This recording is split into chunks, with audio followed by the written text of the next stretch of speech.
And welcome back to my YouTube channel concept chemistry 5। आज हम discuss करेंगे normality. Normality तो नॉर्मेलिटी जिसको हमने किससे डिनोट किया था, कैपिटल एन से।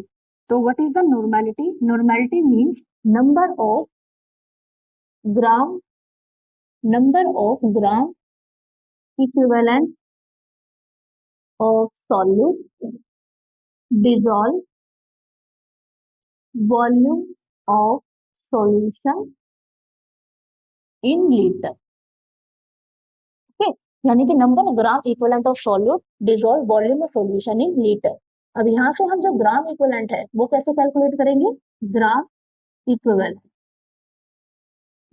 इक्विवेलेंट इक्वल टू किसके इक्वल होगा? इसमें gram equivalent equal to given mass, जो इसके किसके इक्वल हो जाएगा? गिवन मास अपॉन में इक्विवेलेंट वेट। ओके, यानी कि gram equivalent equal to given mass upon में इक्विवेलेंट वेट। अब हमें इक्विवेलेंट वेट को कैलकुलेट करना है, तो इक्विवेलेंट वेट किसके इक्वल होगा? ये कि जो इक्विवेलेंट वेट होगा ये होगा मॉलिक्यूलर मास अपॉन में एन फैक्टर। अभी एन फैक्टर क्या है? जैसे आपका एसिड है, एसिड में कितने H पॉजिटिव आयन रिलीज हो रहे हैं, या बेस है तो कितने उसमें OH आयन जो होते हैं वो डिसोसिएट होंगे, तो वो आपके क्या होते हैं? एन फैक्टर है। तो यहाँ से हम क्या निकल जाएगा? Equivalent weight. तो वॉल्यूम ऑफ सॉल्यूशन लीटर, और जो भी वॉल्यूम होगी वो कितनी होगी? लीटर के अंदर। तो यहाँ से अब यहाँ से कैलकुलेट करें तो हम यहाँ पे राइट कर सकते हैं कि ग्राम इक्विवेलेंट इक्वल टू किसके इक्वल हो जाएगा? गिवन मास अपॉन में मॉलिक्यूलर मास इनटू में एन फैक्टर। अब यहाँ से अगर हम देखें गिवन मास अपॉन में मॉलिक्यूलर मास, ये किसके इक्वल होता है? ये इक्वल होता है किसके बेटा? नंबर ऑफ मोल्स के। ये किसके होते हैं? नंबर ऑफ मोल्स के। यानी कि ये किसके इक्वल होगा? N moles number of moles के इक्वल होगा number of mole of solute, यानी कि number of mole of solute के इक्वल होगा और इनटू में एन फैक्टर। ठीक है, तो यानी कि क्या होगा? गिवन मास अपॉन मॉलिक्यूलर मास, यानी कि क्या हो जाएगा? ये सॉल्यूट मत करो, यहाँ से कर लो आप number of mole of solute. Number of moles के इक्वल होगा इनटू में एन फैक्टर। ओके, तो यानी कि ये क्या कि हमें एक रिलेशन यहाँ से फाइंड आउट हुई। तो रिलेशन का मतलब क्या है कि नॉर्मेलिटी किसके इक्वल हुई? यहाँ से normality equal to number of gram equivalent of solute volume solution in litre. अब यहाँ से जो हम ग्राम इक्विवेलेंट है, ग्राम इक्विवेलेंट कैसे कैलकुलेट होगा? गिवन मास अपॉन में इक्विवेलेंट वेट। इक्विवेलेंट वेट को कैसे कैलकुलेट करेंगे? मॉलिक्यूलर मास अपॉन में एन फैक्टर। एन फैक्टर के लिए आप देखोगे एसिड है या बेस है, यहाँ पे हम किसके करेंगे? एसिड और बेस के लिए। ओके, तो ग्राम इक्विवेलेंट किसके इक्वल हो जाएगा? गिवन मास अपॉन में molecular mass into n factor. और given mass upon molecular mass क्या होता है? नंबर ऑफ मोल्स इनटू में एन फैक्टर। अब यहाँ से अगर हम कैलकुलेट करें, अब देखो बेटा यहाँ से नंबर ऑफ ग्राम इक्विवेलेंट किसके आ गया? नंबर ऑफ मोल्स की। तो यहाँ से नॉर्मेलिटी किसकी इक्वल होगी? यानी कि यहाँ पे हम राइट कर सकते हैं नंबर ऑफ मोल्स कि नंबर ऑफ ग्राम इक्विवेलेंट किसके इक्वल है? Number of gram equivalent given mass upon में मॉलिक्यूलर मास। तो given mass upon molecular mass number of moles. तो यहाँ से नंबर ऑफ मोल्स क्या हो गया? नंबर ऑफ मोल्स किसका है? ये number of mole of solute upon में क्या है? Volume of solution in litre. Okay, into में एन फैक्टर। अब यहाँ पे जो ये है number of mole of solute in upon में वॉल्यूम ऑफ सॉल्यूशन, तो ये किसके इक्वल होता है? इक्वल टू मोलैरिटी के इनटू में एन फैक्टर। ओके, तो हमारे क्या हो गई? रिलेशन फाइंड आउट हो गई, यानी कि नॉर्मेलिटी किसके इक्वल हो गया? मोलैरिटी इनटू में एन फैक्टर। तो यहाँ से क्या फाइंड आउट होगी? आपके फॉर्मूला फाइंड आउट हुआ। तो यानी कि हमने क्या किया कि जो नॉर्मेलिटी है, तो यहाँ से हमने क्या? नंबर ऑफ मोल्स और number of mole of solute, number of gram equivalent किसके इक्वल आ गया? Number of mole of solute. तो अपॉन में क्या हो जाएगा? Volume of solution in litre. तो नंबर ऑफ मोल्स अपॉन में वॉल्यूम सॉल्यूशन किसके इक्वल होता है? तुम्हारी मोलैरिटी के, और इनटू में एन फैक्टर। तो यहाँ से फॉर्मूला फाइंड आउट हुआ। अब यहाँ से हम एक क्वेश्चन राइट करते हैं। तो क्वेश्चन में क्या है? जैसे आपका कोई भी आपकी नॉर्मेलिटी है।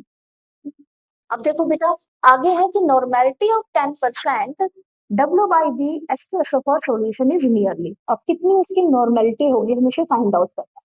तो यहाँ से अगर हम इसका सोल्यूशन करें तो सोल्यूशन मीन्स जो इसमें W बाई बी, यानी कि इसमें जो आपकी सल्फ्यूरिक एसिड है, यानी कि जो भी आपका सोल्यूट है, सोल्यूट कितना गिवन है आपका? 10 ग्राम। अब बी बी मीन्स क्या होगा आपका? सोल्यूशन। तो सोल्यूशन कितना है आपका? 100 ml। 100 ml। अब यहाँ से हमें क्या फाइंड आउट करनी है, नॉर्मेलिटी। अब नॉर्मेलिटी के लिए number of gram equivalent of solute, तो ग्राम इक्विवेलेंट को कैसे कैलकुलेट करेंगे, गिवन मास अपॉन में इक्विवेलेंट वेट। तो यहाँ से आप कैलकुलेट करो गिवन मास अपॉन में इक्विवेलेंट वेट। तो गिवन मास कितना है यहाँ पर, अगर इसी फॉर्मूले फाइंड आउट करें तो gram equivalent equal to given mass upon में इक्विवेलेंट वेट। तो गिवन मास कितना गिवन है यहाँ पे 10 ग्राम। ओके, और यहाँ पे जो इक्विवेलेंट वेट है वो किसे कैसे फाइंड आउट करेंगे, मॉलिक्यूलर मास अपॉन में एक्स एन फैक्टर। तो यहाँ से आप फाइंड आउट करो इसका मॉलिक्यूलर मास, यानी कि हम मॉलिक्यूलर मास किसका फाइंड आउट करेंगे, सल्फ्यूरिक एसिड का। तो क्या हो जाएगा यहाँ पे 1 × 2 प्लस में 32 ऑक्सीजन 16 × 4, तो 2 प्लस में 32 64, तो कितना हो जाएगा यहाँ से आपका 98। तो यहाँ से जो मॉलिक्यूलर मास फाइंड आउट हुआ वो क्या हो जाएगा आपका 98। ओके, तो यहाँ से फाइंड आउट हो गया। तो यहाँ पे हम क्या फाइंड आउट करेंगे, मॉलिक्यूलर मास अपॉन में एन फैक्टर। तो एन फैक्टर क्या होगा आपका, सल्फ्यूरिक एसिड है। तो अब सल्फ्यूरिक एसिड में कितने पॉजिटिव डिसोसिएट होंगे, यहाँ पे 2H, यानी कि यहाँ पे हाइड्रोजन H पॉजिटिव H कितने हैं 2। तो मीन्स यहाँ पे जो एन फैक्टर बनेगा सल्फ्यूरिक एसिड केस में कितने बनेंगे यहाँ पे 2। तो यहाँ से हम इस फॉर्मूला राइट कर सकते हैं कि इक्विवेलेंट वेट किसके इक्वल होगा, equivalent weight is equal to molecular mass कितना है यहाँ पे 98, और एन फैक्टर कितना है यहाँ पे, कितने एच पॉजिटिव आयन है 2, तो डिवाइडेड बाय 2, तो यहाँ पे कितना आ जाएंगे आपके 49। मतलब एन फैक्टर यहाँ से इक्विवेलेंट वेट कितना आ गया आपका 49। ओके, अब हमें क्या करना है, इस फॉर्मूले में पुट करो। अब यहाँ से आप करो कि इसमें पुट करो इसके अंदर। तो यहाँ से आपका आ जाएगा number of gram equivalent of solute volume of solution in litre, litre, लेकिन यहाँ पे आपका क्या है आपका मिलीलीटर। तो मीन्स हमें किसमें कन्वर्ट करेंगे, लीटर के अंदर कन्वर्ट करेंगे। तो लीटर के अंदर अब यहाँ से आपका क्या फाइंड आउट हो गया, इक्विवेलेंट वेट। अब किस फॉर्मूले पुट करो यहाँ से कि ग्राम इक्विवेलेंट किसके इक्वल है, गिवन मास अपॉन में इक्विवेलेंट वेट। क्योंकि हमें क्या कैलकुलेट करना है कि नॉर्मेलिटी इक्वल टू, नॉर्मेलिटी किसके इक्वल है कि number of gram equivalent of solute. अब ग्राम इक्विवेलेंट कैसे है, गिवन मास, गिवन मास कितना है यहाँ पे 10। ओके, और इक्विवेलेंट वेट अभी आपका कितना आया है 49 अपॉन में volume of solution in litre. अब यहाँ पे आपका क्या दिया हुआ है 1000, ये आपका किसमें है मिलीलीटर में, तो हम इसको किसमें कन्वर्ट करेंगे लीटर में। तो 10 अपॉन में 49 1000 अपॉन में क्या है आपका 100। तो जब हम इसको सॉल्व करेंगे तो ये किसके इक्वल आ जाएगा 2n, यानी कि जो नॉर्मेलिटी आई है वो कितनी आ जाएगी 2n। अगर हम इसकी यूनिट करें तो यूनिट क्या होगी इसका, इक्विवेलेंट वेट अपॉन में लीटर। ठीक है, तो ये क्या हो जाएगी इसकी यूनिट हो जाएगी। अब आप ऐसे भी राइट कर सकते हो या तो ऐसे भी राइट कर सकते हो। तो हमें इसके लिए क्या किया कि नॉर्मेलिटी फाइंड आउट करने की 10% सल्फ्यूरिक एसिड नियर बाय, यानी कि इसमें ये क्या आपका गिवन है कि सॉल्यूट है। तो सॉल्यूट आपका कितना है 10 ग्राम, सॉल्यूशन यानी कि वॉल्यूम है तो मीन्स कितना है ये 100 ml। ओके, तो यहाँ पे मॉलिक्यूलर मास हमने फाइंड आउट किया तो 98। हम इस फॉर्म में पुट करेंगे कि number of gram equivalent, number of gram equivalent किसके इक्वल है, गिवन मास अपॉन में इक्विवेलेंट वेट। गिवन मास कितना है यहाँ पे 10। अब इक्विवेलेंट वेट को फाइंड आउट करना है कि मॉलिक्यूलर मास अपॉन में एन फैक्टर। तो यहाँ से जो ग्राम इक्विवेलेंट को हमने किया, यानी कि यहाँ से जब हम इसको फाइंड आउट करेंगे तो ग्राम इक्विवेलेंट किसके इक्वल हो जाएगा तुम्हारा गिवन मास अपॉन में मॉलिक्यूलर मास, तो इनटू में एन फैक्टर। ओके, तो यहाँ से जब हम इसको करें यानी कि किसके इक्वल है तुम्हारे नंबर ऑफ मोल्स के, नंबर ऑफ मोल्स के इक्वल है। तो यहाँ से नॉर्मेलिटी क्या हो जाएगी, number of moles of solute upon में वीएल, ये किसके बराबर होती है मोलारिटी के। तो यहाँ से हमने क्या किया कि सॉल्यूशन है, मॉलिक्यूलर मास कितना फाइंड आउट हो गया। अब इक्विवेलेंट वेट के लिए मॉलिक्यूलर मास अपॉन में एन फैक्टर कितना है यहाँ पे 249। तो नॉर्मेलिटी को फाइंड आउट करो कि नंबर ऑफ ग्राम इक्विवेलेंट कितना है पे 10 अपॉन में 49 और 100 अपॉन में 1000। तो इसको सोल्व करेंगे कितना आ जाएंगे 2n, 2n ये हम राइट कर सकते हैं 2 इक्विवेलेंट पर लीटर। नेक्स्ट है कि आपका जो molarity of 0.04 and barium hydroxide as a base is.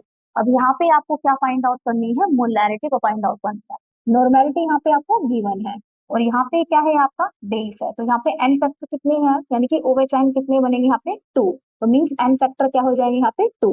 अब यहाँ पे हमारी फॉर्मूला था कि normality equal to molarity into में एन फैक्टर, हम ये राइट कर सकते हैं। Means normality equal to molarity and N factor. अब यहाँ से क्या क्या गिवन है, नॉर्मेलिटी, नॉर्मेलिटी कितनी गिवन है 0.04, मोलैरिटी कितनी गिवन है, मोलैरिटी आपको फाइंड आउट करनी है। एन फैक्टर यहाँ पे कितनी ओ एच आयंस है, यहाँ पे हम देखेंगे 2, यहाँ पे एन फैक्टर क्या हो जाएंगे 2। तो मोलैरिटी को फाइंड आउट करो 0.04 अपॉन में 2, तो कितना हो जाएगा 0.02 एम। या इसकी दूसरी यूनिट क्या होती है मोलैरिटी की, दूसरी यूनिट होती है मोल पर लीटर, क्योंकि जो मोलारिटी होती है, मोलारिटी क्या होती है, number of mole of solute. तो किसमें है नंबर ऑफ मोल अपॉन में volume of solution in litre, तो यानी कि आप क्या कर सकते हो यहाँ पे 0.02 मोल पर लीटर। तो ये क्या हो जाएगी, इससे मोलारिटी की यूनिट हो जाएगी। और इसका जो नेक्स्ट पार्ट है हम नेक्स्ट वीडियो में स्टडी करेंगे। इसके लिए आप मेरी वीडियो को लाइक करें, शेयर करें, सब्सक्राइब करें और बेल आइकन को भी क्लिक करें। मिलते हैं नेक्स्ट वीडियो में। Thank you.